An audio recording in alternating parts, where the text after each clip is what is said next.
कर्पूरिगौरं करुणावतारं संसारसारं भुजगेन्द्रहारं सदा वसन्तं हृदयारविन्दे भवं भवानी सहितं नमामि। श्री शिवाय नमस्तुभ्यम। आप सुन रहे हैं श्री शिव महापुराण कथा रुद्र संहिता के प्रथम खंड सृष्टि से। आज की कथा में हम सुनेंगे शिव पूजन की सर्वोत्तम विधि का वर्णन, विभिन्न पुष्पों, अन्नों तथा जल आदि की धाराओं से शिव जी की पूजा का महात्म्य और सृष्टि का वर्णन। आज के दिन हम इस पावन कथा का रसपान कर रहे हैं। ब्रह्मा जी कहते हैं कि अब मैं पूजा की सर्वोत्तम विधि बतला रहा हूँ। हे नारद, जो समस्त अभीष्ट तथा सुखों को सुलभ कराने वाली है, देवताओं तथा ऋषियों, तुम ध्यान देकर सुनो। उपासक को चाहिए कि वह ब्रह्मा मुहूर्त में शयन से उठकर जगदम्बा पार्वती के सहित भगवान शिव का स्मरण करे और हाथ जोड़कर मस्तक झुकाकर भक्तिपूर्वक उनसे प्रार्थना करे और कहे कि हे देवेश्वर, उठिए उठिए, मेरे हृदय मंदिर में शयन करने वाले देवता, उठिए। हे उमाकांत, उठिए और ब्रह्मांड में सबका आप मंगल कीजिए। मैं धर्म को जानता हूँ, किंतु मेरी उसमें प्रवृत्ति नहीं होती। मैं अधर्म को जानता हूँ, परंतु मैं उससे दूर नहीं हो पाता।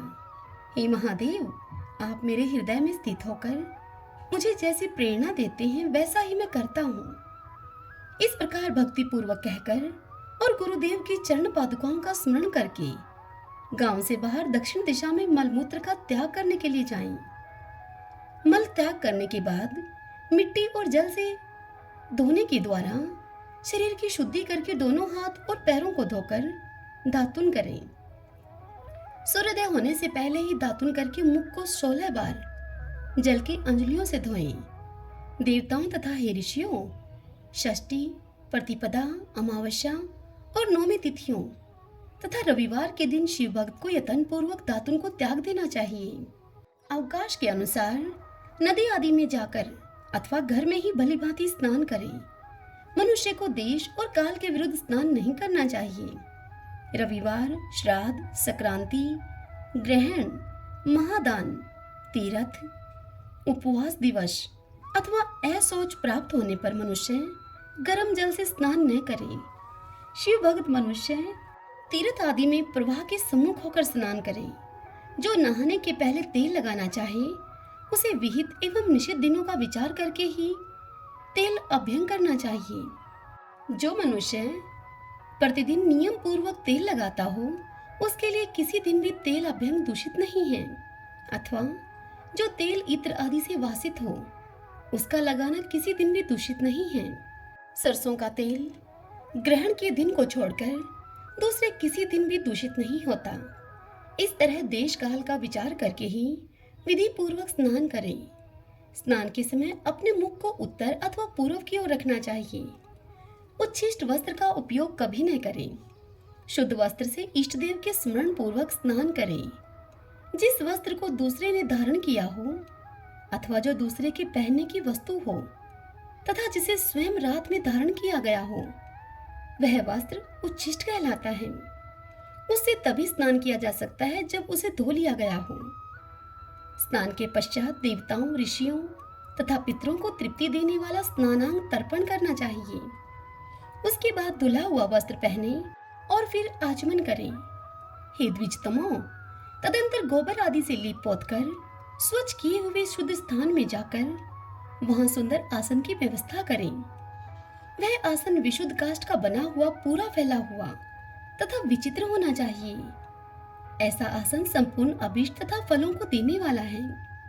उसके ऊपर बिछाने के लिए यथा योग्य मृग चर्म आदि को ग्रहण करें। शुद्ध बुद्धि वाला पुरुष उस आसन पर बैठकर भाषण से त्रिपुंड लगाए। त्रिपुंड से जप तप तथा दान सफल होता है। भाषण के अभाव में त्रिपुंड का साधन जल आदि बताया गया है। इस तरह त्रिपुंड करके मनुष्य रुद्राक्ष धारण करे और अपने नित्य कर्म का संपादन करके फिर शिव जी की आराधना करें। तत्पश्चात 3 बार मंत्रोच्चारण पूर्वक आचमन करें। फिर वहां शिव जी की पूजा के लिए अन्न और जल लाकर रखें। दूसरी कोई भी चीज जो वस्तु आवश्यक हो उसे यथाशक्ति जुटाकर अपने पास में रखें। इस प्रकार पूजन सामग्री का संग्रह करके वहां धैर्य पूर्वक स्थिर भाव होकर बैठे। फिर जल, गंध और अक्षत से युक्त एक अर्घ पात्र लेकर उसे दाहिने भाग में रखें। उससे उपचार की सिद्धि होती है। फिर गुरु का स्मरण करके उनकी आज्ञा लेकर विधि पूर्वक संकल्प करके अपनी कामना को अलग न रखते हुए पराभक्ति से सपरिवार शिव का पूजन करें। एक मुद्रा दिखाकर सिंदूर आदि उपचारों के द्वारा सिद्धि बुद्धि के सहित विघ्नहारी गणेश जी का पूजन करें। लक्ष्य और लाभ से युक्त गणेश जी का पूजन करके उनके नाम के आदि में प्रणव तथा अंत में नमः जोड़कर नाम के साथ चतुर्थी विभक्ति का प्रयोग करते हुए उनको नमस्कार करें।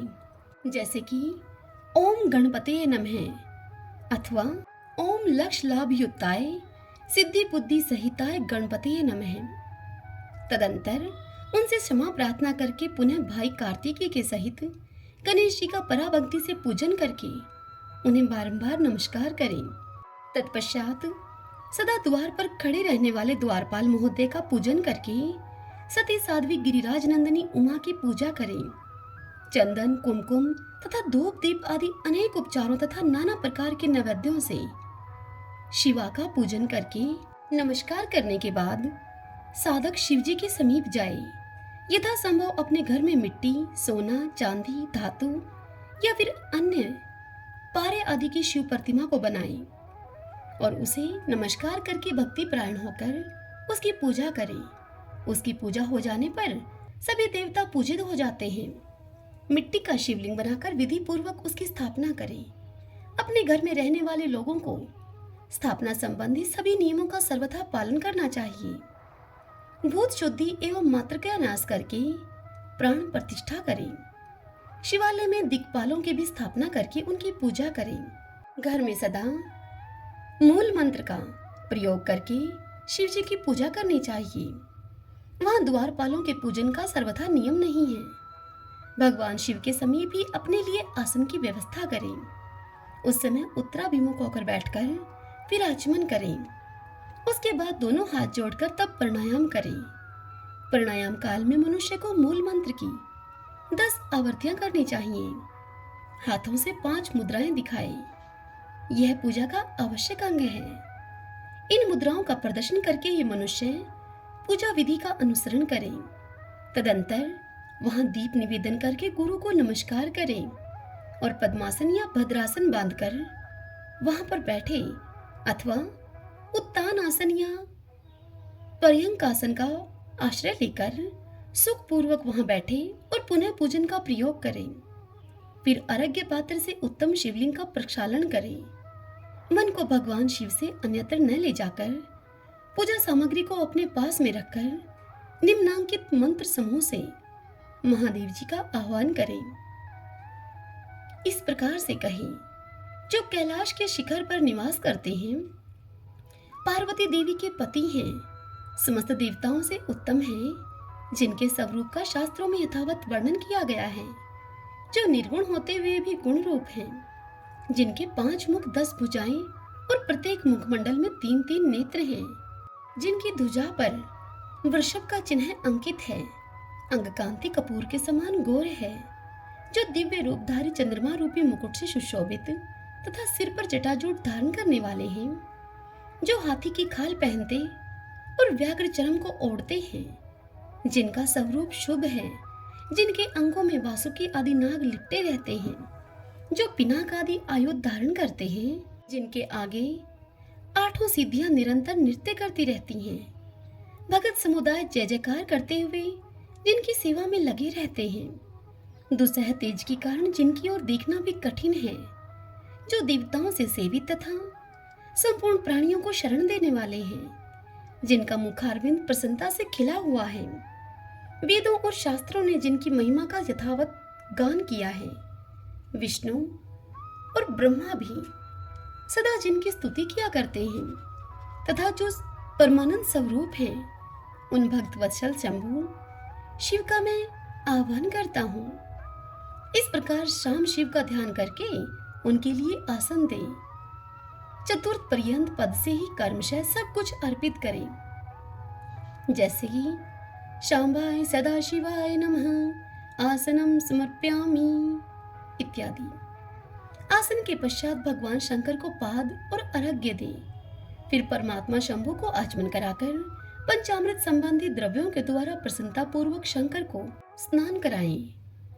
वेद मंत्रों अथवा सहमंत्रक चतुर्थ पर्यंत नाम पदों का उच्चारण करके भक्ति पूर्वक यथा योग्य समस्त द्रव्य भगवान को अर्पित करें। अभिष्ट द्रव्य को शंकर के ऊपर चढ़ाएं। फिर भगवान शिव को वारुण स्नान कराएं। स्नान के बाद उनके श्रीअंगों में सुगंधित चंदन तथा अन्य द्रव्यों का यतन पूर्वक लेप करें। फिर सुगंधित जल से ही उनके ऊपर जलधारा गिराकर उनका अभिषेक करें। वेद मंत्रों षडंगों अथवा शिव के 11 नामों के द्वारा यथा अवकाश जलधारा चढ़ाकर वस्त्र से शिवलिंग को अच्छी तरह से पोंछें।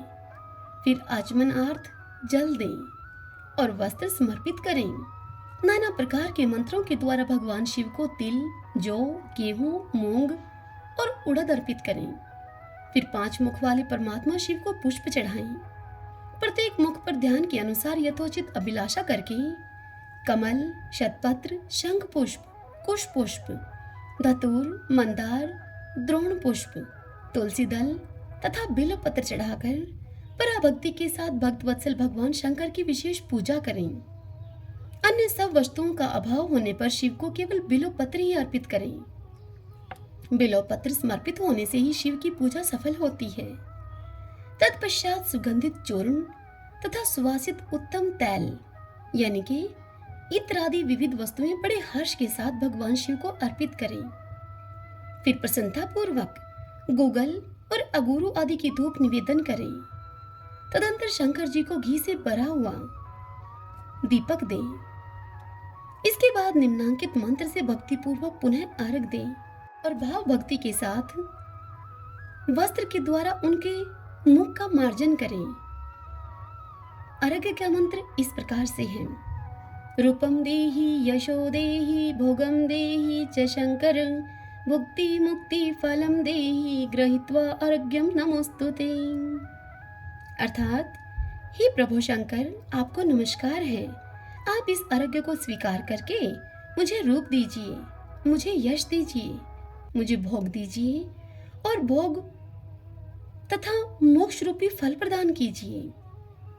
इसके बाद भगवान शिव को भांति भांति के उत्तम नैवेद्य अर्पित करें। नैवेद्य के पश्चात प्रेम पूर्वक आचमन कराएं। तदंतर सांगोपांग तांबूल बनाकर शिव को समर्पित करें। फिर 5 बत्ती की आरती बनाकर भगवान को दिखाएं। उसकी संख्या इस प्रकार है। पैरों में 4 बार आरती करें, नाभि मंडल के सामने 2 बार करें, मुख के समक्ष 1 बार करें और संपूर्ण अंगों में 7 बार आरती दिखाएं। तत्पश्चात नाना प्रकार के स्तोत्रों के द्वारा प्रेम पूर्वक भगवान वृषभध्वज की स्तुति करें। तदंतर धीरे धीरे शिव की परिक्रमा करें। परिक्रमा के बाद भक्त पुरुष साष्टांग प्रणाम करें और निम्नांकित मंत्र से भक्ति पूर्वक पुष्पांजलि दें। पुष्पांजलि देते समय यह कहें, हे शंकर, मैंने अज्ञान से या जानबूझकर जो पूजन आदि किया है वह आपकी कृपा से सफल हो। हे मृड, मैं आपका हूँ। मेरे प्राण सदा आप में लगे हुए हैं। मेरा चित्त सदा आपका ही चिंतन करता है। ऐसा जानकर हे गौरीनाथ, हे भूतनाथ, आप मुझ पर प्रसन्न होइए। हे प्रभु, धरती पर जिनके पैर लड़खड़ा जाते हैं उनके लिए भूमि ही सहारा है। इसी प्रकार जिन्होंने आपके प्रति अपराध किए हैं उनके लिए भी आप ही शरणदाता हैं। इत्यादि रूप से बहुत बहुत प्रार्थना करके उत्तम विधि से पुष्पांजलि अर्पित करने के बाद पुनः भगवान को नमस्कार करें। फिर निम्नांकित मंत्र से विसर्जन करना चाहिए। विसर्जन करते समय कहें कि हे देवेश्वर प्रभु, अब आप परिवार के सहित अपने स्थान को पधारें। हे नाथ, जब पूजा का समय हो तब पुनः आप यहाँ सादर प्रतापण करें।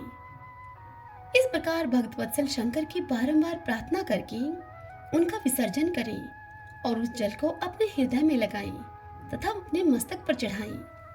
इतनी बात बताकर सूत जी ऋषियों से कहते हैं कि इस तरह मैंने शिव पूजन की सारी विधि आपको बता दी है जो भोग और मोक्ष को देने वाली है। अब आप और क्या सुनना चाहते हैं? हे ऋषियों, ब्रह्मा जी इतनी बात बताकर नारद जी से आगे कहते हैं कि जो लक्ष्मी प्राप्ति की इच्छा करता हो वह कमल, बिल्वपत्र, शतपत्र और शंख पुष्प से भगवान शिव की पूजा करें। हे ब्राह्मण, यदि 1,00,000 की संख्या में इन पुष्पों के द्वारा भगवान शिव की पूजा संपन्न हो जाए तो सारे पापों का नाश होता है और लक्ष्मी की भी प्राप्ति हो जाती है, इसमें संशय नहीं है। प्राचीन पुरुषों ने 20 कमलों का एक प्रस्थ बताया है। 1 सहस्त्र बिल्वपत्रों को भी एक प्रस्थ कहा गया है। 1 सहस्त्र शतपत्र से आधे प्रस्थ की परिभाषा की गई है। 16 पलों का एक प्रस्थ होता है और 10 टंकों का एक पल होता है। इस मान से पत्र, पुष्प आदि को तोलना चाहिए। जब पूर्वोक्त संख्या वाले पुष्पों से शिव की पूजा हो जाती है तब सकाम पुरुष अपने संपूर्ण अभिष्ट को प्राप्त कर लेता है। यदि उपासक के मन में कोई कामना न हो तो वह पूर्वोक्त पूजन से शिव स्वरूप हो जाता है। मृत्युंजय मंत्र का जब 5,00,000 जब पूरा हो जाता है तब भगवान शिव प्रत्यक्ष दर्शन देते हैं। 1,00,000 के जप से शरीर की शुद्धि होती है। दूसरे लाख के जप से पूर्व जन्म की बातों का स्मरण हो आता है। तीसरे लाख पूर्ण होने पर संपूर्ण काम्य वस्तुएं प्राप्त होती हैं। चौथे लाख का जप होने पर स्वप्न में भगवान शिव का दर्शन होता है और 5वें लाख का जप जो ही पूरा हो जाता है तब भगवान शिव उपासक के सम्मुख तत्काल प्रकट हो जाते हैं। इसी मंत्र का 10,00,000 जप हो जाए तो संपूर्ण फल की सिद्धि होती है। जो मोक्ष की अभिलाषा रखता है वह 1,00,000 दर्भों के द्वारा शिव का पूजन करे। हे मुनि श्रेष्ठ, सर्वत्र लाख की ही संख्या समझनी चाहिए। आयु की इच्छा वाला पुरुष 1,00,000 दुर्वाओं के द्वारा पूजन करे। जिसे पुत्र की अभिलाषा हो वह धतूरे के 1,00,000 फूलों से पूजा करे। लाल डंठल वाला धतूरा पूजन में शुभदायक माना गया है। अगस्त्य के 1,00,000 फूलों से पूजा करने वाले पुरुष को महान यश की प्राप्ति होती है। यदि तुलसी दल से शिव की पूजा करे तो उपासक को भोग और मोक्ष दोनों सुलभ होते हैं। लाल और सफेद आक, अपामार्ग और श्वेत कमल 1,00,000 फूलों के द्वारा पूजा करने से भी उसी फल यानी कि भोग और मोक्ष की प्राप्ति होती है। जपा यानी कि गुड़हल के 1,00,000 फूलों से की हुई पूजा शत्रुओं को मृत्यु देने वाली होती है। करवीर के 1,00,000 फूल यदि शिव पूजन के उपयोग में लाए जाएं तो वे वहां रोगों का उच्चाटन करने वाले होते हैं। बंदूक यानी कि दोपहरिया के फूलों के द्वारा पूजन करने से आभूषण की प्राप्ति होती है। चमेली से शिवजी की पूजा करके मनुष्य वाहनों को उपलब्ध करता है, इसमें संशय नहीं है। अलसी के फूलों से महादेव जी का पूजन करने वाला पुरुष भगवान विष्णु को प्रिय होता है। शमी पत्रों से पूजा करके मनुष्य मोक्ष प्राप्त कर लेता है। बेला के फूल चढ़ाने पर भगवान शिव अत्यंत शुभ लक्षणा पत्नी प्रदान करते हैं। और यदि भगवान शिव की पूजा जूही के फूलों से की जाए तो घर में कभी भी अन्न की कमी नहीं होती। कनेर के फूलों से पूजा करने पर मनुष्यों को वस्त्र की प्राप्ति होती है। सेदु आरिया शिवालिका के फूलों से शिव का पूजन किया जाए तो मन निर्मल होता है। 1,00,000 बिल्व पत्र चढ़ाने पर मनुष्य अपनी सारी काम्य वस्तुएं प्राप्त कर लेता है। श्रृंगार हार यानी कि हार श्रृंगार के फूलों से पूजा करने पर सुख संपत्ति की वृद्धि होती है। वर्तमान ऋतु में पैदा होने वाले फूल यदि शिव की सेवा में समर्पित किए जाएं तो वे मोक्ष देने वाले होते हैं, इसमें संशय नहीं है। राय के फूल शत्रुओं को मृत्यु प्रदान करने वाले होते हैं। इन फूलों को 1,00,000 की संख्या में शिव के ऊपर चढ़ाया जाए तो भगवान शिव प्रचुर फल प्रदान करते हैं। चंपा और केवड़े को छोड़कर शेष सभी फूल भगवान शिव को चढ़ाए जा सकते हैं। हे विप्रवर, महादेव जी के ऊपर चावल चढ़ाने से मनुष्यों की लक्ष्मी बढ़ती है। ये चावल अखंडित होने चाहिए और इन्हें उत्तम भक्ति भाव से शिव के ऊपर चढ़ाना चाहिए। रुद्र प्रधान मंत्र से पूजा करके भगवान शिव के ऊपर बहुत सुंदर वस्त्र चढ़ाएं और उसी पर चावल रखकर समर्पित करें तो उत्तम है। भगवान शिव के ऊपर गंध पुष्प आदि के साथ एक श्रीफल चढ़ाकर धूप आदि से निवेदन करें तो पूजा का पूरा पूरा फल प्राप्त होता है। वहां शिव के समीप 12 ब्राह्मणों को भोजन कराएं। इससे मंत्र पूर्वक सांगोपांग लक्ष्य पूजा संपन्न होती है। जहां 100 मंत्र जपने की विधि हो वहां 108 मंत्र जपने का विधान किया गया है। तिलों के द्वारा भगवान शिव को 1 लाख आहुति दी जाए अथवा 1 लाख तिलों से शिव की पूजा की जाए तो वह बड़े बड़े पातकों का नाश करने वाली है। जो के द्वारा की हुई शिव की पूजा स्वर्गीय सुख की वृद्धि करने वाली है, ऐसा ऋषियों का कथन है। गेहूं के बने हुए पकवान से की गई शंकर जी की पूजा निश्चय ही उत्तम मानी गई है। यदि उससे 1 लाख बार पूजा हो तो उससे संतान की वृद्धि होती है। यदि मूंग से पूजा की जाए तो भगवान शिव सुख प्रदान करते हैं। कंगनी के द्वारा सर्वाध्यक्ष परमात्मा शिव का पूजन करने मात्र से उपासक के धर्म, अर्थ और काम भोग की वृद्धि होती है तथा वह पूजा समस्त सुखों को देने वाली होती है। अरहर के पत्तों से श्रृंगार करके भगवान शिव की पूजा करें। यह पूजा नाना प्रकार के सुखों और संपूर्ण फलों को देने वाली है। हे मुनि श्रेष्ठ, अब फूलों की लक्ष्य संख्या का तोल तुम्हें बताया जा रहा है। प्रसन्नता पूर्वक होकर सुनो। सूक्ष्म मान का प्रदर्शन करने वाले व्यास जी ने एक प्रस्थ शंख पुष्प को 1 लाख बताया है। 11 प्रस्थ चमेली के फूल हों तो वही 1 लाख फूलों का मान कहा गया है। जूही के 1 लाख फूलों का भी वही मान है। राई के 1 लाख फूलों का मान 5.5 प्रस्थ है। उपासक को चाहिए कि वह निष्काम होकर मोक्ष के लिए भगवान शिव की पूजा करे। भक्ति भाव से विधि पूर्वक शिव की पूजा करके भक्तों को पीछे जलधारा समर्पित करनी चाहिए। ज्वर में जो मनुष्य प्रलाप करने लगता है उसकी शांति के लिए जलधारा शुभकारक बताई गई है। शतरुद्रीय मंत्र से, रुद्री के 11 पाठों से, रुद्र मंत्र के जप से, पुरुषोक्त से, 6 ऋचा वाले रुद्र सूक्त से, महामृत्युंजय मंत्र से, गायत्री मंत्र से अथवा शिव के शास्त्रोक्त नामों के आदि में प्रणव और अंत में नमः पद जोड़कर इस प्रकार बने हुए मंत्रों के द्वारा जलधारा आदि अर्पित करनी चाहिए। सुख और संतान की वृद्धि के लिए जलधारा पूजन उत्तम बताया गया है। उत्तम भस्म धारण करके उपासक को प्रेम पूर्वक नाना प्रकार के शुभ एवं दिव्य द्रव्यों के द्वारा शिव की पूजा करनी चाहिए और शिव पर उनके शास्त्र नाम मंत्रों से घी की धारा चढ़ानी चाहिए। ऐसा करने पर वंश का विस्तार होता है, इसमें संशय नहीं है। इसी प्रकार यदि 10,000 मंत्रों के द्वारा शिव जी की पूजा की जाए तो परमेह रोग की शांति होती है और उपासक को मनोवांछित फल की प्राप्ति हो जाती है।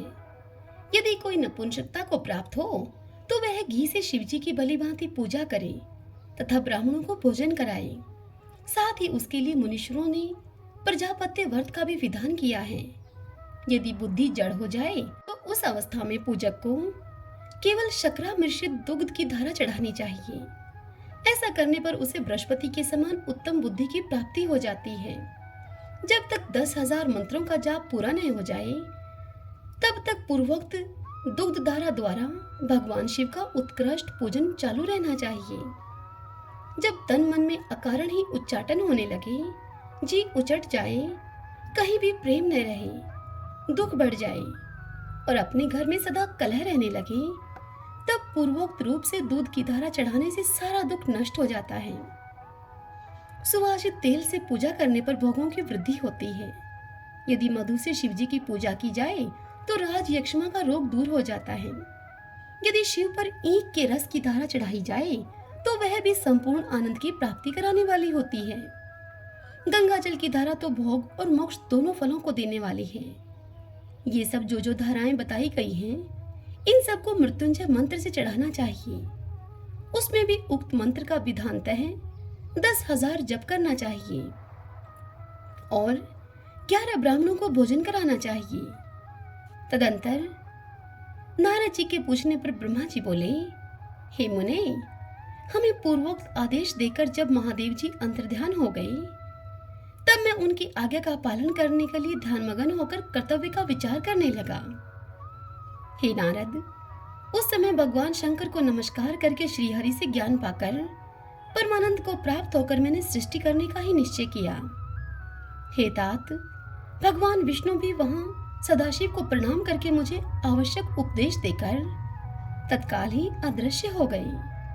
वे ब्रह्मांड से बाहर जाकर भगवान शिव की कृपा प्राप्त करने के लिए बैकुंठ धाम में जा पहुंचे और सदा वहीं पर रहने लगे। मैंने सृष्टि की इच्छा से भगवान शिव और विष्णु का स्मरण करके पहले के रचे हुए जल में अपनी अंजलि डालकर जल को ऊपर की ओर उछाला। इससे वहां एक अंड प्रकट हुआ जो 24 तत्वों का समूह कहा जाता है। हे विप्रवर, यह विराट आकार वाला अंड जड़ रूप ही था। उसमें चेतनता न देखकर मुझे बड़ा ही संशय हुआ और मैं अत्यंत कठोर तप करने लगा। 12 वर्षों तक भगवान विष्णु के चिंतन में मैं लगा रहा। हे तात, वह समय पूर्ण होने पर भगवान श्रीहरि स्वयं प्रकट हुए और बड़े प्रेम से मेरे अंगों का स्पर्श करते हुए मुझसे प्रसन्नता पूर्वक यूं बोले। श्री भगवान ने मुझसे कहा कि हे ब्राह्मण, तुम मुझसे वर मांगो, मैं प्रसन्न हूँ। मुझे तुम्हारे लिए कुछ भी अदेय नहीं है। भगवान शिव की कृपा से मैं सब कुछ देने में समर्थ हूँ। हे नारद, तब मैं ब्रह्मा उनसे बोला कि हे महाभाग, आपने जो मुझ पर कृपा की है वह सर्वथा उचित ही है, क्योंकि भगवान शंकर ने मुझे आपके हाथों में सौंप दिया है। हे विष्णु, आपको नमस्कार है। आज मैं आपसे जो कुछ मांगता हूँ उसे दीजिए।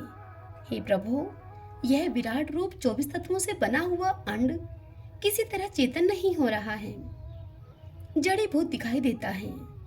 हे हरे, इस समय भगवान शिव की कृपा से आप यहाँ प्रकट हुए हैं, अतः शंकर की सृष्टि शक्ति या विभूति से प्राप्त हुए इस अंड में चेतनता लाइए। हे नारद, मेरे ऐसा कहने पर शिव की आज्ञा में तत्पर रहने वाले महाविष्णु ने अनंत रूप का आश्रय लेकर उस अंड में प्रवेश किया। समय उन परम पुरुष के सहस्त्रों मस्तक, सहस्त्रों नेत्र और सहस्त्रों पैर थे। उन्होंने भूमि को सब ओर से घेरकर उस अंड को व्याप्त कर लिया। मेरे द्वारा भली भांति स्तुति की जाने पर जब श्री विष्णु ने उस अंड में प्रवेश किया तो वह 24 तत्वों का विकार रूप अंड सचेतन हो गया। पाताल से लेकर सत्यलोक तक की अवधि वाले उस अंड के रूप में वहां साक्षात श्री हरि विराजने लगे। उस विराट अंड में व्यापक होने से ही वे प्रभु वैराज पुरुष कहलाए। पंचमुख महादेव ने केवल अपने रहने के लिए सुरमय कैलाश नगर का निर्माण किया, जो सब लोगों से ऊपर सुशोभित होता है। हे देव ऋषि नारद, संपूर्ण ब्रह्मांड का नाश हो जाने पर भी बैकुंठ और कैलाश, इन 2 धामों का यहाँ कभी नाश नहीं होता।